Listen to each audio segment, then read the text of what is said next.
नमस्कार कक्षा 9 वाले छात्र, जल्दी से अपना संस्कृत का वार्षिक परीक्षा का पेपर देख लीजिएगा और पूरे पेपर को अच्छे से समझकर याद कर लेना है। तो इस क्वेश्चन पेपर का हमारा पहला प्रश्न दिया, उचित विकल्प वंचित वालिकत। ये आपकी परीक्षा में 6 नंबर के सही विकल्प पूछे जाने वाले हैं। तो हमारा पहला दिया है कर्तव्य प्रत्यक्ष उद्यम अस्ति, इसमें आपको राइट आंसर बावल आपको लिखना है। और दूसरा आपका दिया है कीड़ित्व में आपको प्रत्यय बताना होगा, तो इसमें आपको राइट आंसर सावला तुमुल प्रत्यय आपको लिखना है। तीसरा आपका दिया है सेवते में आपको है पुरुष बताना होगा, तो इसमें आपको राइट आंसर सावला अन्य पुरुष आपको लिखना है। चौथा प्रश्न देख लीजिएगा, संति में आपको एक वचन बताना होगा, तो इसमें आपको राइट आंसर सावला बहुवचन आपको लिखना है। और पांचवा आपका दिया है उपहारा में आपको यहाँ पर उपसर्ग बताना होगा, तो इसमें आपको राइट आंसर आ वाला आपको लिखना है। छठा आपका देख लीजिएगा जनकेन में आपको विभक्ति बताना होगा, तो इसमें आपको राइट आंसर वाला तृतीय विभक्ति आपको लिखना है। दूसरा प्रश्न देख लीजिएगा, इसमें आपको रिक्त स्थानों की पूर्ति करना है। तो हमारा पहला खाली स्थान देख लीजिएगा, इसमें आपको राइट आंसर लिखना होगा, गावा आपको लिखना है। और दूसरे में आपको राइट आंसर सकरा आपको लिखना है, ठीक है। और तीसरे में क्या पूछा है विजय का आपको यहाँ पर विलोम पद बताना होगा, तो इसमें आपको राइट आंसर पराजय आपको लिखना है। और चौथा आपका दिया है उपकारा को आपको विलोम पद बताना होगा, तो इसमें आपको राइट आंसर अपकारा आपको लिखना है। और पांचवा आपका दिया है, तो पांचवें में आपको राइट आंसर हृदय आपको लिखना है। और छठा आपका दिया है, छठे में आपको राइट आंसर दुष्टा आपको लिखना है। अब यहाँ पर क्वेश्चन 3 देख लीजिएगा, इसमें आपको क्या करना है सही जोड़ी का मिलान करना है, तो सही जोड़ी का मिलान कर लीजिएगा। रामश्री में आपको लिखना होगा षष्ठी एक वचन में आपको लिखना है, ठीक है। और दूसरा आपका दिया है फलानाम में आपको लिखना होगा यहाँ पर षष्ठी बहुवचन आपको लिखना है। और तीसरा आपका दिया है लताएं में आपको लिखना होगा चतुर्थी एक वचनम। इसके साथ आपको चौथा दिया काओ, तो कौ में आपको लिखना होगा यहाँ पर सप्तमी एक वचनम। इसके साथ आपको पांचवा दिया है बानुना, तो इसमें आपको लिखना होगा यहाँ पर अनु आपको लिखना है, ठीक है। इसके साथ आपका छठा दिया सुपुत्रम, तो इसमें आपको सु लिखना है। अब इस क्वेश्चन पेपर का हमारा अगला प्रश्न देख लीजिएगा, इसमें आपको क्या करना है एक वाक्य में उत्तर आपको देना है, जिसमें हमारा पहला क्वेश्चन दिया विटता सेना के दृश्य भवती, तो इसका आंसर आपको बता देंगे। दूसरा प्रश्न आपका दिया है और तीसरे प्रश्न में आपको निरसा का यहाँ पर विलोम पद आपको लिखना होगा। चौथे प्रश्न में आपको आधा का यहाँ पर विलोम पद आपको लिखना है। और पांचवा प्रश्न आपका दिया और छठे प्रश्न में आपको तीरे का यहाँ पर पर्याय पद आपको बताना है। अब मैं आपको इनके आंसर बता देता हूं, तो यहाँ पर देख लीजिएगा ये हमारे क्वेश्चन 4 के आपके आंसर हो जाएंगे, ठीक है। क्वेश्चन 4 के बाद इस क्वेश्चन पेपर का हमारा क्वेश्चन 5 देख लीजिएगा। इसमें आपको क्या करना है शुद्ध वाक्य के समक्ष आपको आम लिखना होगा, अशुद्ध वाक्य के समक्ष आपको ना लिखना है। जिसमें हमारा पहला क्वेश्चन दिया दीर्घ संदेह उदनम मनोरास्ति, तो इसमें आपको लिखना होगा ना। और दूसरे में आपको आम लिखना है, तीसरे में आपको यहाँ पर ना लिखना है, और चौथे में आपको यहाँ पर आम लिखना है, और पांचवें में आपको यहाँ ना, और छठे में आपको यहाँ पर आम लिखना है। अब यहाँ पर 2-2 नंबर के प्रश्न देख लीजिएगा। हमारा छठा प्रश्न दिया, छठे के बाद आपको 7वां 8वां प्रश्न दिया है। अब मैं आपको इनके आंसर बता देता हूं, अच्छे से आप प्रश्नों को पढ़ लीजिएगा। और इनको पढ़ने के बाद अब यहाँ पर आप आंसर देख लीजिएगा। तो यहाँ छठे प्रश्न का उत्तर आपको दिया, ठीक है। छठे के बाद आपको यहाँ पर 7वें का आंसर आपको दिया, 7वें के बाद आपको यहाँ पर 8वें का आंसर दिया है। अब इस क्वेश्चन पेपर का हमारा अगला प्रश्न देख लीजिएगा।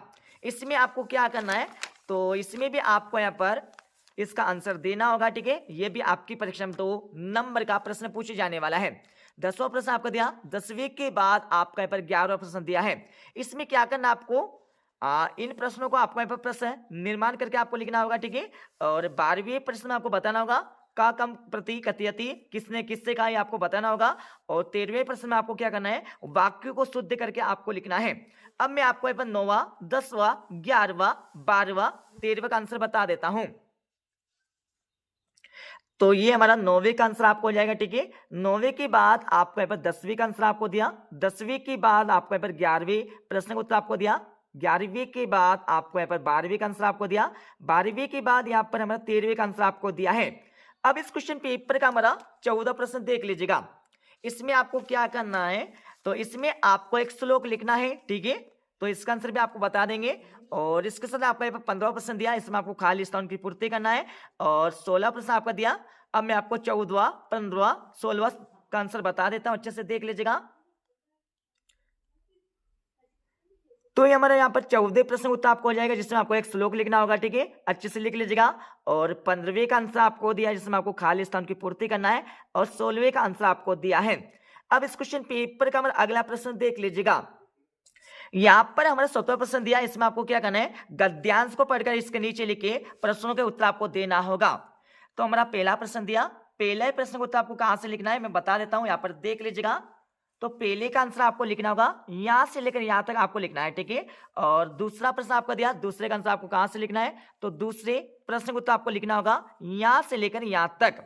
इसके साथ आपको यहाँ पर तीसरा प्रश्न दिया है, तो तीसरे का आंसर आपको कहां से लिखना है, तो तीसरे का आंसर आपको लिखना होगा यहां पर लगा लीजिएगा। तीसरे का आंसर आपको यहाँ पर यहां से लेकर यहां तक आपको तीसरे का आंसर लिखना है, ठीक है। अब यहाँ पर इसका अतः वाला प्रश्न देख लीजिएगा, इसमें भी आपको एक गद्यांश दिया है, तो इस गद्यांश को आप अच्छे से पढ़ लीजिएगा। इस गद्यांश को अच्छे से पढ़ने के बाद इसके नीचे आपको 3 प्रश्न दिए, तो तीनों को आंसर आपको इसे गद्यांश से छाट कर लिखना होगा परीक्षा में। अब यहाँ पर हमारा 18वां प्रश्न देख लीजिएगा, इसमें भी आपको एक पद्यांश दिया, इस पद्यांश को आप अच्छे से पढ़ लीजिएगा। इसको पढ़ने के बाद इसके नीचे आपको 3 प्रश्न दिए, तो तीनों के आंसर आपको परीक्षा में यहां से छाट कर लगाना है। इसके साथ इसका अतः वाला क्वेश्चन आपका दिया, ठीक है। और यहाँ पर हमारा 19वां प्रश्न देख लीजिएगा। 19वें के बाद आपका यहाँ पर 20वां प्रश्न दिया, इसमें भी आपको एक नाट्यांश दिया, इस नाट्यांश को अच्छे से पढ़ लीजिएगा। इसको पढ़ने के बाद इसके नीचे आपको यहाँ पर 3 प्रश्न दिए, तो तीनों के आंसर आपको यही से छाट कर लिखना होगा परीक्षा में। तो ये आपके फ्री के नंबर हो जाएंगे 3 कंप्लीट। इसके साथ इसका अतः वाला क्वेश्चन आपका दिया, इसमें भी आपको एक नाट्यांश दिया, इस नाट्यांश को अच्छे से पढ़ लीजिएगा। इसको पढ़ने के बाद परीक्षा में इनके आंसर आपको यही से छाट कर लगाना है। इसके साथ आपका यहाँ पर 21वां प्रश्न दिया है, इसमें आपको क्या करना है, इस क्वेश्चन में आपको संस्कृत भाषा में एक प्रार्थना पत्र आपको लिखना होगा अवकाश का। तो अवकाश का एक प्रार्थना पत्र आप याद कर लीजिएगा। और इसके अतः वाले प्रश्न में आपको क्या करना है, इसके अतः वाले प्रश्न में आपको एक पत्र लिखना है, ठीक है। अब यहाँ पर हमारा 22वां प्रश्न देख लीजिएगा, इसमें आपको क्या करना है, अपने गद्यांश को पढ़कर इसके नीचे लिखे 4 प्रश्नों के उत्तर आपको यही से छाट कर लगाना होगा परीक्षा में। तो इस अपने गद्यांश को आप अच्छे से पढ़ लीजिएगा और इनके आंसर आपको यहां से छाट कर लगा लेना है। अब यहाँ पर हमारा 23वां प्रश्न दिया है, इसमें आपको क्या करना है, किसी एक विषय पर आपको एक निबंध लिखना है। तो आपको कौन सा निबंध याद करना है मैं बता देता हूँ, महाकवि कालिदास का एक निबंध याद कर लेना है और आपको यहाँ पर संस्कृत भाषा का एक निबंध याद कर लेना है। मतलब आपको 2 निबंध याद कर लेना है, अच्छे से याद कर लीजिएगा। निबंध को याद करने के बाद यहाँ पर 19वें प्रश्न को तो आप देख लीजिएगा, यहाँ पर 19वें प्रश्न को तो आपको दिया है, ठीक है। 19वें के बाद आपको यहाँ पर इस प्रकार से परीक्षा में प्रार्थना पत्र लिखना होगा। तो प्रार्थना पत्र भी आप अच्छे से देख लीजिएगा, इस प्रकार से आपको परीक्षा में प्रार्थना पत्र लिखना है, ठीक है। और इसको लिखने के बाद आपको यहाँ पर इस प्रकार से निबंध आपको लिखना है, तो अच्छे से निबंध देख लीजिएगा, ठीक है। तो इस प्रकार से हमारा कक्षा 9वीं का संस्कृत का पेपर कंप्लीट हो जाएगा। पूरे क्वेश्चन पेपर को आप अच्छे से याद कर लीजिएगा ताकि आप संस्कृत के पेपर में अच्छे नंबर लेकर आ जाए, ठीक है दोस्तों। मिलते हैं अगले वीडियो में, जब तक ले जय हिंद, वंदे मातरम।